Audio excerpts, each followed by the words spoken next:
वसुदेव सुतं देवं कंसचाणूरमर्दनं देवकी परमानंदम कृष्णं वन्दे जगद्गुरुं कृष्णं वन्दे जगद्गुरुं कृष्णं वन्दे जगद्गुरुं।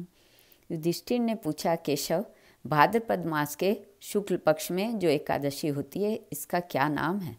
कौन देवता और कैसी विधि है, यह बतलाइए। भगवान श्री कृष्ण बोले, राजन, इस विषय में मैं तुम्हें आश्चर्यजनक कथा सुनाता हूँ जिसे ब्रह्मा जी ने महात्मा नारद जी से कहा था। नारद जी ने पूछा, चतुर्मुख, आपको नमस्कार है। मैं भगवान विष्णु की आराधना के लिए आपके मुख से यह सुनना चाहता हूँ कि भाद्रपद मास के शुक्ल पक्ष में कौन सी एकादशी होती है। ब्रह्मा जी ने कहा, मुनिश्रेष्ठ, तुमने बहुत उत्तम बात पूछी है। क्यों न हो वैष्णव जो ठहरे। भादों के शुक्ल पक्ष की एकादशी पद्मा के नाम से विख्यात है। उस दिन भगवान ऋषिकेश की पूजा होती है। यह उत्तम व्रत अवश्य करने योग्य है। सूर्यवंश में मानधाता नामक एक चक्रवर्ती सत्य प्रतिज्ञ और प्रतापी राजर्षि हो गए हैं। वे प्रजा का अपने औरस पुत्रों की भांति धर्मपूर्वक पालन किया करते थे। उनके राज्य में अकाल नहीं पड़ता था, मानसिक चिंताएं नहीं सताती थी और व्याधियों का प्रकोप भी नहीं होता था। उनकी प्रजा निर्भय तथा धन धान्य से समृद्ध थी।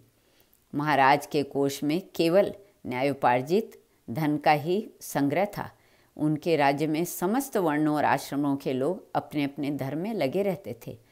मानधाता के राज्य की भूमि कामधेनु के समान फल देने वाली थी। उनके राज्य करते समय प्रजा को बहुत सुख प्राप्त होता था। एक समय किसी कर्म का फल भोग प्राप्त होने पर राजा के राज्य में 3 वर्षों तक वर्षा न हुई। इससे उनकी प्रजा भूख से पीड़ित नष्ट होने लगी। तब संपूर्ण प्रजा ने महाराज के पास आकर इस प्रकार कहा। प्रजा बोली, नृपश्रेष्ठ, आपको प्रजा की बात सुननी चाहिए। पुराणों में मनीषी पुरुषों ने जल को नारा कहा है। वह नारा ही भगवान का अयन निवास स्थान है, इसलिए वे नारायण कहलाते हैं। नारायण स्वरूप भगवान विष्णु सर्वत्र व्यापक रूप में विराजमान है। वे ही मेघ स्वरूप होकर वर्षा करते हैं। वर्षा से अन्न पैदा होता है और अन्न से प्रजा जीवन धारण करती है। नृपश्रेष्ठ, इस समय अन्न के बिना प्रजा का नाश हो रहा है। अतः ऐसा कोई उपाय कीजिए जिससे हमारे योगक्षेम का निर्वाह हो।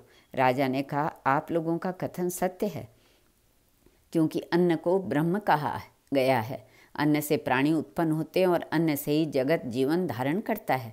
लोक में बहुधा ऐसा सुना जाता है तथा पुराण में भी बहुत विस्तार के साथ ऐसा वर्णन है कि राजाओं के अत्याचार से प्रजा को पीड़ा होती है, किंतु जब मैं बुद्धि से विचार करता हूँ कि मुझे अपना किया हुआ कोई अपराध नहीं दिखाई देता, फिर भी मैं प्रजा का हित करने के लिए पूर्ण प्रयत्न करूँगा। ऐसा निश्चय करके राजा मानधाता इन्हें गिने व्यक्तियों के साथ ले विधाता को प्रणाम करके सघन वन की ओर चल दिए। वहाँ जाकर मुख्य मुनियों तपस्वियों के आश्रम पर घूमते फिरे। एक दिन उन्हें ब्रह्मपुत्र अंगिरा ऋषि का दर्शन हुआ। उन पर दृष्टि पड़ते ही राजा हर्ष में भरकर अपने वाहन से उतर पड़े और इंद्रियों को वश में रखते हुए दोनों हाथ जोड़कर उन्होंने मुनि के चरणों में प्रणाम किया। मुनि ने भी स्वस्ति कहकर राजा का अभिनंदन किया और उनके राज्य के 7 अंगों की कुशल पूछी। राजा ने अपनी कुशल बतलाकर मुनि के स्वास्थ्य का समाचार पूछा। मुनि ने राजा को आसन और अर्घ्य दिया। उन्हें प्रणाम ग्रहण करके जब वे मुनि के समीप बैठे तो उन्होंने इनके आगमन का कारण पूछा। तब राजा ने कहा, भगवान, मैं धर्मानुकूल प्रणाली से पृथ्वी का पालन कर रहा था, फिर भी मेरे राज्य में वर्षा का अभाव हो गया। इसका क्या कारण है, इस बात को मैं नहीं जानता। ऋषि बोले, राजन, यह सब युगों में उत्तम सत्ययुग है। इसमें सब लोग परमात्मा के चिंतन में लगे रहते हैं तथा इस समय धर्म अपने चारों चरणों से युक्त होता है। इस युग में केवल ब्राह्मण ही तपस्वी होते हैं, दूसरे लोग नहीं। किंतु महाराज, तुम्हारे राज्य में यह शुद्र तपस्या करता है, इसी कारण मेघ पानी नहीं बरसाते। तुम इसके प्रतिकार का यत्न करो जिससे यह अनावृष्टि का दोष शांत हो जाए। राजा ने कहा, मुनिवर, एक तो यह तपस्या में लगा है, दूसरे निरपराध है, अतः मैं इसका अनिष्ट नहीं करूँगा। आप उक्त दोष को शांत करने वाले किसी धर्म का उपदेश कीजिए। ऋषि बोले, राजन, यदि ऐसी बात है तो एकादशी का व्रत करो। भाद्रपद मास के शुक्ल पक्ष में जो पद्मा का नाम से विख्यात एकादशी होती है, उसके व्रत के प्रभाव से निश्चय ही उत्तम वृष्टि होगी। नरेश, तुम अपनी प्रजा और परिजनों के साथ इसका व्रत करो। ऋषि का यह वचन सुनकर राजा अपने घर लौट आए। उन्होंने चारों वर्णों के समस्त प्रजाओं के साथ भादों के शुक्ल पक्ष की पद्मा एकादशी का व्रत किया। इस प्रकार व्रत करने पर मेघ पानी बरसाने लगे। पृथ्वी जल से आप्लुत हो गई और हरी भरी खेती से सुशोभित होने लगी। उस व्रत के प्रभाव से सब लोग सुखी हो गए। भगवान श्री कृष्ण कहते हैं, राजन, इस कारण इस उत्तम व्रत का अनुष्ठान अवश्य करना चाहिए। पद्मा एकादशी के दिन जल से भरे हुए घड़े को वस्त्र से ढककर दही और चावल के साथ ब्राह्मण को दान देना चाहिए। साथ ही छाता और जूता भी देने चाहिए।